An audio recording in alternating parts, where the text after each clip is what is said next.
నమస్తే. హైడ్రా కూల్చివేతలు ఒక పక్కన కొనసాగుతున్నటువంటి సందర్భంలో రకరకాలైనటువంటి విమర్శలు వస్తున్నటువంటి సందర్భాన్ని కూడా మనం చూసుకోవడం జరిగింది.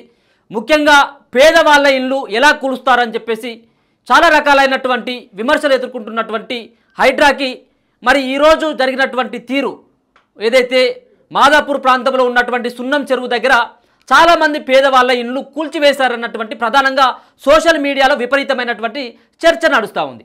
అసలు నిజంగా కూడా ఈ యొక్క చెరువులో ఉన్నటువంటి ఈ సున్నం చెరువులో ఉన్నటువంటి ఈ యొక్క ఏవైతే కట్టడాలు ఉన్నాయో చిన్న చిన్న రేకుల షెడ్లు ఉన్నాయో అవి నిజంగా కూడా మరి ఏమైనా అవి పేదవాళ్ళకు సంబంధించినటువంటి ఏనా కావన్నటువంటి దానిపైన కూడా మనం కూడా ఒకసారి తెలుసుకున్నటువంటి ప్రయత్నం చేయడం జరిగింది.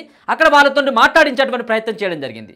అయితే దీంట్లో ప్రధానంగా వినపడుతూ ఉన్నటువంటి అంశం ఏంటిదంటే చాలామంది దుర్మార్గులు ఏం చేసిందంటే ఇట్లా ముందుగా చెరువు అలాగే నాలాల పైకి చాలామంది అడ్డం మీద పనిచేసేటువంటి కూలీలను కావచ్చు, పక్క రాష్ట్రంలో ఉన్నటువంటి కొంతమంది కూలీలను కావచ్చు ఇక్కడికి తీసుకొని వచ్చి దాంట్లో చిన్న చిన్న షెల్టర్లు వేయడం జరిగింది. అంటే ఒక రూము 2 రూములలో సంబంధించినటువంటి రేకుల షెడ్లు తాత్కాలికంగా పరదాలతో కట్టినటువంటి ఇళ్లను ముందుగా వీళ్ళు ఏర్పాటు చేస్తారు. ఎవరు ఏర్పాటు చేస్తారా అంటే ఇక్కడ ఉన్నటువంటి బలిసినోడో అక్కడ ఉన్నటువంటి కాంట్రాక్టరో ఏర్పాటు చేసి ఇదంతా కూడా ఎఫ్టీఎల్ బఫర్ జోన్, ముఖ్యంగా చెరువులోనే ఇవన్నీ గుడారాలు వేస్తాడు. వాడు గుడారాలు వేసి ఏం చేస్తాడంటే గుడారాలు వేసి ఇక్కడ లేబర్కి ఉచితంగా ఇయ్యడాడు. ఇవ్వకుండా వాడు ఏం చేస్తాడంటే అలా ఉన్నటువంటి వాళ్ళకి ఇక బయట ఒకవేళ కనుక హైదరాబాద్ లాంటి దాంట్లో 1 రూమ్ 2 రూములు దాంట్లో సంబంధించినటువంటి తీసుకోవాలి కిరాయిలు కాబట్టి పేదవాళ్ళకి అట్లాంటి పరిస్థితి ఉండదు. మరి 1 రూమ్ తీసుకోవాలన్నా కానీ దాదాపుగా 10,000 రూపాయల పైనే ఉంటుంది సంబంధించిన రెంటు. కాబట్టి వీళ్ళకు తాత్కాలికమైనటువంటి గృహాల పేరు మీద వాళ్ళకి ఏర్పాటు చేసి ఒక్కొక్కరి దగ్గర నుంచి 2,000 నెలకు 2,000 రూపాయలు 2,500 రూపాయలు వాళ్ళ దగ్గర నుంచి వసూలు చేసేటువంటి అట్లాంటి సిచ్యువేషన్ కనబడతా ఉంటుంది. ఇలా హైదరాబాద్లో ఇలా సున్నం చెరువు దగ్గర కూల్చివేస్తున్నటువంటి దశలో మనం వాడికి వెళ్తూ ఉంటే నిజంగా కూడా బాధ అనిపించింది. అయ్యా మరి పాపం వేరే రాష్ట్ర వాళ్ళు మహారాష్ట్ర ఒరిస్సా లాంటి ప్రాంతాల నుంచి వచ్చినటువంటి వాళ్ళు ఉన్నారు. వాళ్ళు ఏమంటా ఉన్నారంటే అడిగిపోతే సార్ మాకు ఏ విషయం చెప్పలేదు, మాకు అసలు వచ్చి పొద్దున్నే 4-5 గంటలకే వచ్చిళ్ళు మమ్మల్ని అందరూ కూడా ఎట్లాంటి నోటీసులు ఇవ్వకుండా కూల్చేసింది సార్, ఇవంతా మా సామానాలనే ఉన్నాయి, మాకు తిండికి మేము తినేటువంటి ఏవైతే వండుకునేటువంటి గిన్నెలు సైతం కూడా దాంట్లోనే పోయినాయి, ముసలోళ్ళు ఉన్నారు, చిన్నపిల్లలు ఉన్నారు సార్, మా బట్టలు కూడా లేవు, మొత్తం అంతా కూడా అలానే ఆగమైపోయినాయి అని చెప్పేసి పాపం వాళ్ళు బోర్ని ఏడుస్తూ ఉన్నారు. నిజంగా చాలా బాధ అనిపించింది. కానీ దాని తర్వాత తెలుసుకుంటే గోపాల్ అన్నటువంటి ఒక దుర్మార్గుడు, ఈ దుర్మార్గుడు ఎవడంటే ఇక్కడ ఉన్నటువంటి ఇక్కడ వాని పేరు మీద కూడా ఇలా కేసు కూడా నమోదు వీడు బిజినెస్ చేస్తారట. వీళ్ళతోటి ఏదైతే ఈ లేబర్ తోటి వేరే దగ్గరికి పని చెప్పి అంటే కాంట్రాక్టర్ వీడు వాళ్ళకి సంబంధించినటువంటి కొంతమంది దగ్గరికి పని కోసం పంపించేసి ఇక్కడ ఈ ఇళ్ళకు మాత్రం వీడే సమకూర్చి వాళ్ళ దగ్గర నుంచి పైసలు వసూలు చేస్తాడు అన్నట్టు వీడు గోపాల్ అన్నట్టు. అయితే ఇట్లాంటి గోపాల్ అన్నట్టు ఏం చేసినట్టే వీళ్ళను ముంగడ పెట్టడం జరిగింది. అంటే ఇప్పుడు కాదు దర్దాపుగా 8-10 సంవత్సరాల కానీ ఇదే దందవాంది. ఆ చెరువులో అక్రమమైనటువంటి నిర్మాణాలు వేయడం, దాంట్లో పేదలను పంపించడం. ఎందుకంటే పేదలు ఉన్నట్టు ఏదంటే వేరే వాళ్ళు ఎవరు కూల్చారు కదా. ఇక దీంట్లో 10-12 సంవత్సరాలు అయిన తర్వాత వాడు ఏం చేస్తాడంటే నిమ్మలంగా అక్కడి నుంచి ఈ ఉన్నటువంటి 10 ఏళ్ళ నుంచి ఉన్నటువంటి వాళ్ళందరినీ కూడా ఖాళీ చేపించి అక్కడ వేరే వాళ్ళకి అమ్మేయడమో లేకపోతే వీడు పెద్ద అపార్ట్మెంట్లను కట్టేయడం. ఎంత దుర్మార్గం చూడు. వాళ్ళని గుర్తించడం జరిగింది ఇలా ఉన్నటువంటి ఏదైతే హైడ్రా అధికారులు.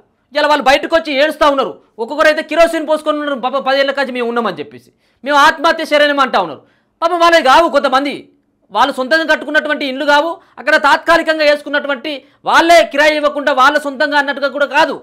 ఇక్కడ ఉన్నటువంటి గోపాల్ అనేటువంటి వ్యక్తి అవి వాడిని ఇలా హైడ్రా అధికారులు దొరకపట్టడం జరిగింది. వాని మీద లోకల్లో ఉన్నటువంటి పోలీస్ స్టేషన్లో కేసు పెట్టడం జరిగింది. వాళ్ళపైన వాళ్ళు కూడా చాలా రకాలుగా ఆవేదన వ్యక్తం చేస్తూ ఉన్నారు. వాళ్ళని అడిగినటువంటి సందర్భంలో మాకు ఎట్లాంటి నోటీస్ ఇవ్వలేదంటే నోటీసు ఆ గోపాల్ అనేటోడికి ఇస్తే ఆ గోపాల్ అనేటోడు వీళ్ళకి చెప్పలేదు, మీరు ఖాళీ చేయాలనో లేకపోతే పక్కకు ఇంకా వేరే తాత్కాలికమైనటువంటి గృహాలలో వీళ్ళని చేర్చలేదు. పాపం వీళ్ళకి ఏం తెలియదు. నోటీస్ ఇచ్చినటువంటి గోపాల్ గారు ఏమో సపరేట్గా నోరు మూసుకొని వాడునోడు ఏం చేస్తారు లే అన్నటువంటి ఉద్దేశంతో ఇలా అక్కడ ఉన్నటువంటి పక్క రాష్ట్రం నుంచి వచ్చినటువంటి వాళ్ళు కానీ ఇక్కడ ఉన్నటువంటి వాళ్ళు కొంతమంది లేబర్ అంతా కూడా రోడ్ల మీద పాపం ఏడుస్తూ ఉన్నటువంటి పరిస్థితి. ఒకసారి విందాం వాళ్ళు ఏమని మాట్లాడుతూ ఉన్నారు ఏందన్నటువంటిది ఒకసారి వినేటువంటి ప్రయత్నం చేయండి. ఇది ఉందమ్మా, ఇక్కడ మీది ఉందా, మీ షెడ్ ఉందా, ఇక్కడ ఎక్కడ ఉన్నది మీది? అదేనా? ఎన్ని ఏళ్ళ నుంచి ఉంటా ఉన్నారు మీరు? 10 సంవత్సరాలు. ఏం పని చేస్తారు మీరు ఇక్కడ? కూలి మళ్ళీ తెల్లారి వచ్చుకుని మేము పండుగ ఉన్నాము, వచ్చుకుని మళ్ళీ ఏం చెప్పలేదు ఏం లేదు అన్ని ఇస్తున్నారు సార్. సామాను కూడా ఉండిపోయింది అక్కడ, ఏం చెప్పలేరు సార్. మొత్తం ఏం లేదు సార్, ఏం చెప్పలేదు ఏం లేదు. సామాను కూడా కొంచెం ఉంది, కొంచెం తీసినాము అక్కడ పెట్టినాము, అక్కడ పోయిన చిన్న పిల్లలు కదా ఎక్కడ ఉండాలా. మళ్ళీ ముసలుడు అందరూ ఉన్నారు కదా, ఎక్కడ తినాలా ఎక్కడ ఉండాలా సార్. అందుకే ఆ ముసలమ్మ ఆ మగ ఆ ముసలి అందరూ ఉన్నారు. ఇక్కడ ఉండోళ్ళం వల్ల తాగిన నీళ్ళు కూడా లేదు. ఏం చేయాలా? అంటే మీరు దీన్ని కొనుక్కున్నారా ఎప్పుడైనా? కిరాయి ఉన్నాం, కిరాయి ఉన్నాం. 10 సంవత్సరాలు అయిపోయింది ఇక్కడ కిరాయిలో ఉన్నారు. ఎవరికి ఇస్తారు కిరాయి? కిరాయి ఒక సీన్ వెలిగి ఉన్నారు, అడిగి తీసిపోతారు కిరాయి. ఎంత ఇస్తారు కిరాయి? 1500 మళ్ళా సపరేట్ కరెంటు బిల్లు కడతారు. నీళ్ళు బిల్లు 500 సార్. మేము గరీబోళము, తెల్లారి పనికి వెళ్తే తింటాం, లేకపోతే ఆకలితో సావడము. ఓనర్ ఏమని చెప్పాడు?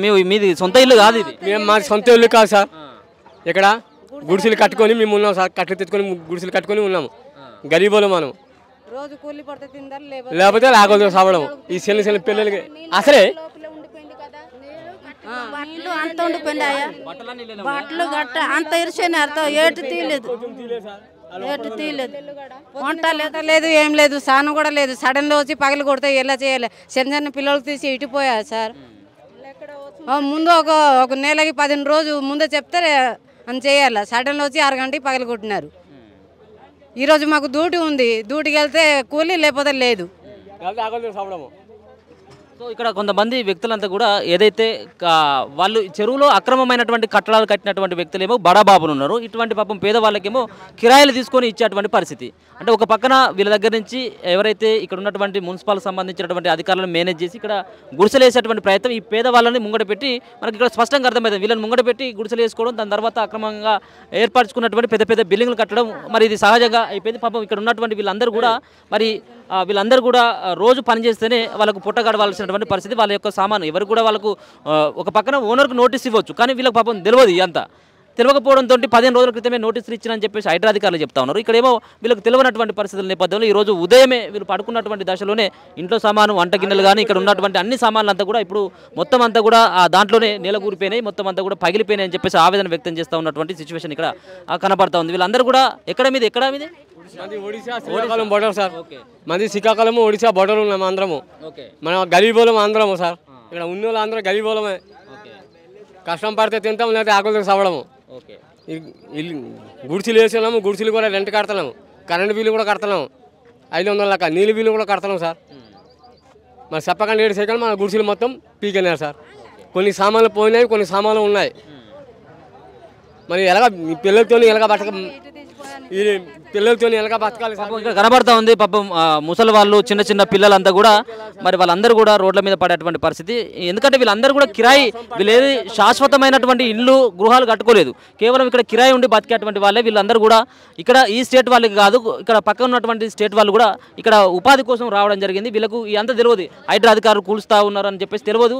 కానీ ఇక్కడ ఉన్నటువంటి ఓనర్లు ఎవరైతే ఉన్నారో వాళ్ళకి నోటీసులు ఇవ్వడం జరిగింది. వీళ్ళకు చెప్పకపోవడంతో పాపం వీళ్ళందరూ కూడా ఇబ్బందులు పడేటువంటి సిచ్యువేషన్స్ కూడా స్పష్టంగా కనబడతా ఉంది. వీళ్ళందరూ కూడా ఇప్పుడు రోడ్ల మీద పడేటువంటి పరిస్థితి. వాళ్ళకు తినడానికి ఇప్పుడు తిండి లేదు, తాగడానికి కూడా వాటర్ లేవు. ఇప్పుడు కేవలం కట్టుకున్నటువంటి బట్టలతోంటే ఇక్కడ బయటికి రావడం జరిగింది. వాళ్ళకి అందరు ఉన్నటువంటి వండుకున్నటువంటి సామాన్లు సైతం కూడా వాళ్ళు కూల్చివేసినటువంటి ఆ కూల్చివేతలోనే పోయినటువంటి పరిస్థితి మనకి ఇక్కడ ఉన్నటువంటి సిచ్యువేషన్ కనబడతా ఉంది.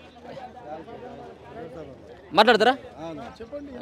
మీరు ఇక్కడ ఉందా మీకు ఏమన్నా సంబంధించినటువంటి?